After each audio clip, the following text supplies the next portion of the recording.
Hello viewers, இன்றைக்கி நம்ம சேனலில் காலிஃப்ளவர் 65 நல்லா மொறுமொறுன்னு சுவையாக எப்படி செய்யலான்ட்டு கம்மியான இன்க்ரீடியன்ஸை வச்சுக்கிட்டு குயிக்காக செஞ்சு முடிக்க போகிறோம். இதுக்கு தேவையான பொருட்கள்: நறுக்கி வச்சுருந்த காலிஃப்ளவர், கருவேப்பிள்ளை, உப்பு, இஞ்சி பூண்டு விழுது, கார்ன்ஃப்ளவர், கிராம்ஃப்ளவர், மைதா, கொஞ்சோண்டு தனியா அதாவது கொரியாண்டர் லீவ்ஸ். இதை வச்சுக்கிட்டு நம்ம எவ்வளோ சுவையாக காலிஃப்ளவர் 65 பண்ணலான்னு பார்க்கலாம். ஃபஸ்ட்டு முதல்ல பேட்டர் ரெடி பண்ணுறதுக்கு ஜிஞ்சர் கார்லிக் பேஸ்ட் ஆட் பண்ணிங்க. இது கூட கார்ன்ஃப்ளவர் சோள மாவு ஆட் பண்ணிங்க.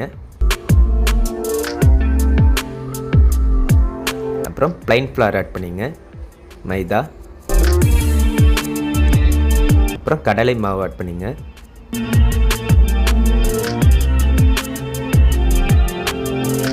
கருவேப்பிள்ளை, கரி லீவ்ஸ், நறுக்கிய கொரியாண்டர் லீவ்ஸ்,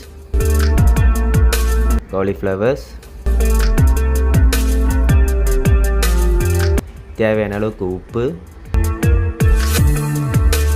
கொஞ்சம் ஃபுட் கலர் நான் ஆட் பண்ணுறேன். நீங்கள் ஃபுட் கலர் தேவையில்லை, நேச்சுரலாக வரணுன்னா இதை ஆட் பண்ண வேண்டியதில்லை. அந்த டிஷ்ஷுக்கு தேவையான அளவுக்கு பேட்டர் போட்டு தேவையான அளவுக்கு மட்டும் தண்ணீர் விட்டு நல்லா டைட்டாக அதை மிக்ஸ் பண்ணிங்க. இதை நீங்கள் காலிஃப்ளவர் போடுறதுக்கு முன்னாடியே பேட்டரை ரெடி பண்ணிவிட்டு கூட போடலாம். இப்போ காலிஃப்ளவரை முன்னாடியே போட்டிங்கன்னா அந்த கேப்லலாம் அந்த டஸ்ட்டு உள்ளே போயிட்டு நல்லா எல்லா இடமே ஈவனாக இந்த பேட்டர் உள்ளே போயிடும். ஸோ நமக்கு பொரிச்சு எடுக்கும்போது எல்லா இடத்துலையும் உள்ளே நீங்கள் கடிச்சா உள்ளே கூட அது பேட்டர் இருக்கும். பேட்டர்னால் அது பொரிஞ்சிருக்கும். மசாலா எல்லா இடத்துலையும் படணுங்கிறதுக்காக முன்னாடியே போட்டிருக்கேன். இப்போ ஆயிலை நல்லா மிதமான சூட்டில் ஹீட் பண்ணிவிட்டு குயிக்காக நம்ம பொரிச்சு எடுத்துடலாம்.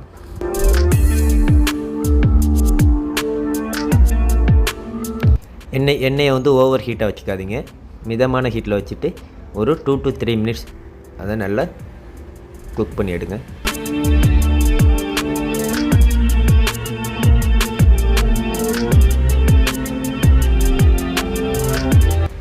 அது ஆயிலில் டீப் ஃப்ரை பண்ணும்போது நல்லா ஸ்ப்ளிட் பண்ணி விட்ருங்க காலிஃப்ளவர்ஸை.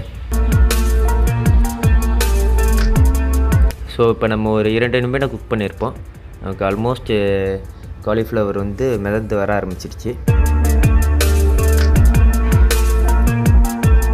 இந்த வீடியோவில் ஏதாவது சந்தேகங்களோ இல்லை இந்த வீடியோவில் ஏதாவது கமெண்ட்ஸ் இருந்துச்சுன்னா நீங்கள் கமெண்ட் செக்ஷனில் சொல்லுங்கள்.